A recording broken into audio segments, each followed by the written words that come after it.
Was it a race for six? I love that crowd. I love you, San Antonio.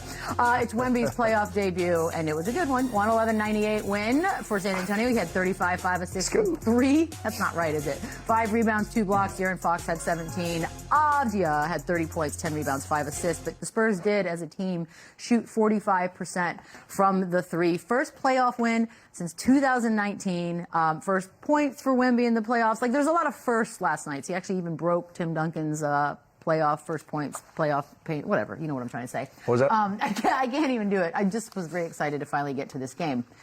That being said, Boogie, can you believe he was how many from 3, Wemby? Like, that's not even fair to say that a dude that's 7'5" is also doing that. 5 and 6. Wemby's special. The Spurs group is special. I actually think this would be a sweep. It'll be over rather quickly. I do feel like this, considering everything this Portland group has went through this season, I believe they overachieved this year. So, regardless if they're swept or it's a gentleman's sweep, I think this is for them moving forward. They're learning about their young group. Boogie, ain't nothing positive about no sweep. I know what you're trying to do, but ain't nothing positive about no sweep. It's a positive for Portland. You learn who your young guys are. I agree with you. Now, they got some overachieve in them, but it ain't no positive if they get swept. Well, I'm trying to be positive. I like that. With all that being said, this is a great showing from Scoot Henderson. Obviously, you want to continue to build his confidence in this league. I think this was a great confidence booster for him. He had a rather decent performance. So I looked at this more as a positive for Portland just moving forward, even being in this situation. But this Spurs team is just light years ahead of them. They're a team built for contending as of right now, even though they're a very young group. De'Aaron Fox, with his performance, just everything with this group is built for right now. So I'm not surprised at all. We spoke on this Spurs group all year. We know how talented they are. They beat some of the top teams in the league all year. This is their moment. We're going to see what happens moving forward. But as far as this series, I'm thinking sweep. People watching, it's like 82% say sweep too. I'm not saying that because I'm not jinxing. Yeah, I don't know about a sweep again. Maybe it goes to 5. Like, does it really matter? Gentleman's sweep. Gentleman's sweep. Yeah, they're winning the series. But what's crazy to me is just the growth that they've had from the beginning of the season. We knew that they were young, right? We knew the potential was there, the future is bright. Kind of compared them to OKC just because they're foundational pieces and what they have and how deep they were. And then, like, in the middle of the season, something just clicked. We were like, okay, this team is growing and getting much better to, holy shit, like, they can win it all. Ruh-roh. Like, it just happened out of nowhere, and everyone plays their role so perfectly. If someone's out, it's next man up. They're obviously anchored on the defensive end by Wemby, but then, like, Castle's a dog as a guard picking up 94 feet. They have great role players. They have a great bench. They have great coach. Like, they have it all, and it's just happened so quickly. And there was a play last night that we didn't have on the highlight for some reason. Wemby when there was like 10 seconds on the shot clock, remember he just dribbled to the corner of the 3-point line and just hit a shot at fadeaway just like for fun with 10 I thought the shot clock was going out. It was ridiculous to see him do that. And again, you think first time playoff, first game, he didn't miss a beat. He thrived in the biggest moment of his career. And again, this is why we're going to continue to talk about him as becoming one of the greats, because we're going to see him do it in the postseason in April, May, June, July, like that. We're going to see him do it when it really matters. Probably not July, June, but July would be weird. This was awesome, and this team is super impressive. I felt like that was the first time I saw Wemby really play last night. Interesting. Like, the emotion was there. The stage wasn't too big for him. It looked like, to me, this was the moment that he's been waiting for. And you usually get that kind of energy from veteran guys. You get that from guys that's been in deep playoff runs where they hate the regular season and they're ready to get to some real basketball. That was the vibe that I got from Wemby last night. Like, if you look at the stats, all of these guys, they scored, but they weren't efficient. Like, San Antonio didn't play their best basketball as far as the other guys go, and they still look really great. Like, it didn't matter whether they were scoring the basketball efficiently enough. They're so good on the defensive end, and Wemby is so good at anchoring them on the defensive end that they just stop you from scoring. If we're not going to score and we're not going to be efficient, we're just not going to let you put points on the board.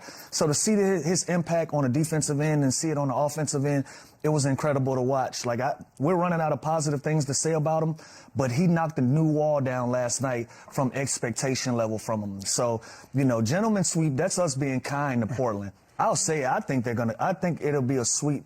And I hate to say that with any team that got Drew Holiday on it because he's the ultimate competitor, and I got a high level of respect for Drew.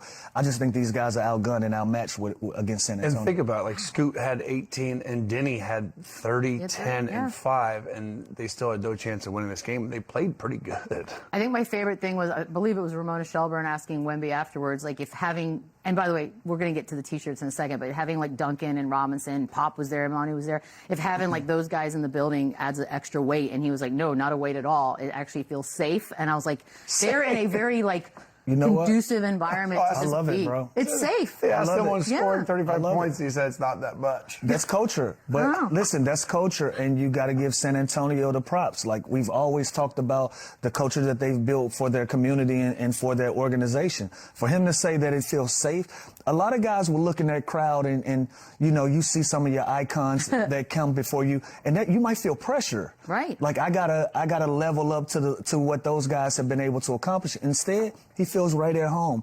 That goes to the credit of Pop. That goes to their front office. They went out and got the right guy for the job to build a new dynasty around. But they got to get it done. But last night, game one for 16. That was a great showing for them. Yeah, that's different. Seeing two of the greatest Spurs of all time, that calms your nerves. Yeah, because you know why? Because they're there. They're always there. All these legends. They're that at every makes me game. At peace. I will say that's this. Different. Please show Tim Duncan and David Robinson in the Fiesta shirts, because they were bullying like regular folks on the Jumbotron. If they didn't have their shirt on, they were showing them on the Jumbotron and then bullying them to put their T-shirts I love on. it. But when you have two Hall of Famers that are sitting courtside wearing the shirts, It's awesome. I'm sorry. Everyone's just bought in. It's kind of amazing. It's this, and again, we go back to years ago with the culture and Pop. Like, think about it. You would think there'd be some animosity even, or jealousy, Not or even a like little. judgment. Like, there's not. It's just like it's truly like a family-driven organization.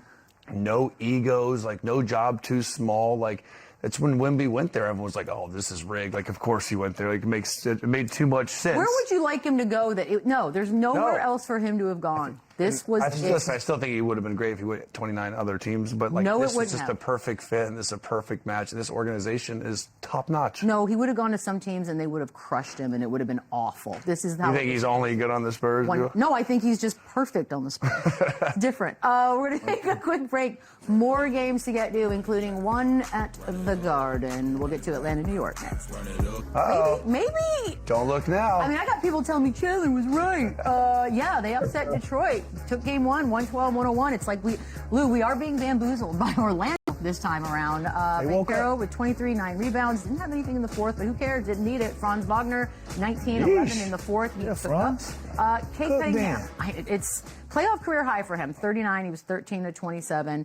That is 11 straight home games dropped in the playoffs by Detroit. It goes back to 2008, which is just a crazy little stat. But Wednesday of last week, we thought this Magic team was hot garbage. Well, by the way, Wednesday last week they were. Right, but what could possibly have happened? No, it didn't rip with the Magic last Wednesday.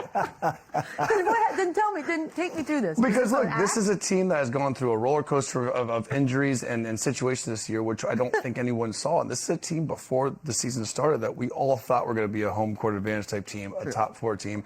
Jamal and Mosley, they're going to be well coached. They're going to be defensive minded. And I think we just feel like the fit maybe, or the system or the style of play with Paolo and Franz maybe didn't really mesh well, and Jalen Suggs being out of the lineup and them kind of trying to find all these different guys from off the bench. Anthony Black's had a great year, but this version of the team is what I expected all year long. They can take away what you do better, what you do great. Paolo he was more efficient at least. He's 8 of 15. That is the version of him where he's getting to the basket, he's getting to the free throw line, he's playing bully ball and picking his spots, and he didn't look hesitant like he did in that play-in game. And by the way, I don't think we talked about it, but they also looked much better against Charlotte in that winner-go-home game. Yeah, that was a blowout. You're right. So listen, this is the version of what we thought. And then Detroit on the flip side, this is a team that we didn't know whether they're going to be better in the playoffs because it slows down, they're going to be physical, or is it going to be worse because they don't have that number 2 option outside of Cade Cunningham. And that's exactly what it looked like in game 1 of this. Let Cade Cunningham get 40, no one else can do anything, and that's exactly what happened. They did. So the Jalen Duren's got to be better, Jenkins got to be better, Tobias has to be better, because it can't just be the Cade Cunningham show. This is going to be a really long, tough series for the Pistons. That was ugly, Boogie. It was. It's not what Detroit was looking for, and for everyone who was sort of doubting them and thinking, well, the experience is going to be that was a bad first game, right? Well, shout out to Orlando for a great showing, but I look at this loss as more of a Detroit lost this game compared to Orlando winning. I do think it'll be a better showing from the role guys around. I think Tobias will have a better shooting night, along with Jenkins. And I also think we'll see a more aggressive Jalen Duren in the next game. So I look at this as more of them, not handling business. It could be, first game jitters, whatever the case may be. But I do expect a better performance from this Pistons team. Obviously, defense, being a more of a defensive-minded team, I think defense will be on full display with game 2. But like I said, everybody I mentioned before, I think it'll be a better showing. And I think more so having a more aggressive Jalen Duren changes the whole outlook for this team. I do agree, moving forward with this team wanting to improve and having championship aspirations, I still think they need that second go-to guy, that automatic second go-to guy. Yeah. Not a random guy that shows up on a random night. There you go. That 20-point per game score that is an automatic every single night. So moving forward, I do still feel that's a thing, but I expect a better performance overall from this Pistons group. I'm with Boogie on that one. We've talked about this all year about Detroit. We love their style of play. We love how they're built. But who's going to be that secondary guy? Is it going to be Tobias Harris? Is it going to be Jalen Duren? Is it going to be Duncan Robinson? The problem is we're still asking that question, and the playoffs have started. The postseason has started, and Jalen Duren, just 4 attempts is not going to get it done for this team. Now, he's not a natural scorer, like Boogie just said, an automatic guy that you can put the basketball in his hands. He's going to go out and get you 20, 25 points on a given night, but he got to match up with Wendell Carter Jr. better.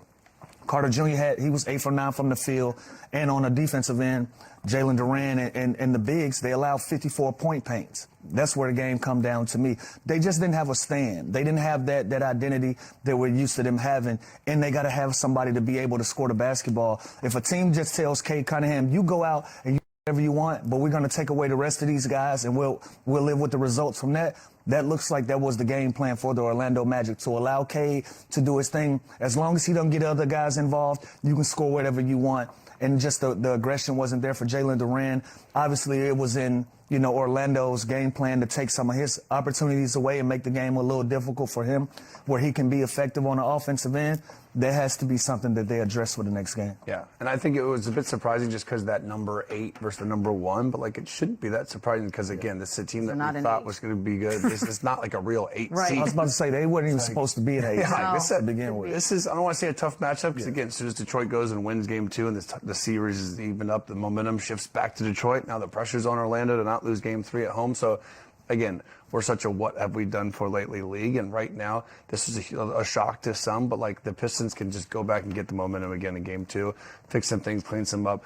I'd like to see Jalen Duren be more aggressive, but again, he's not that guy that you're just going to feed and go get a bucket type of too often. No. He's an animal, he's a man-child, he's on the glass, he's a lob threat, but it's not like you're going to feed him the ball more. 4 shots still, though, just throughout the game, he should get more attempts than 4 shots. Whether that, he should get 4 putbacks, like that's not enough. They also got to get that weird home court curse off. That's a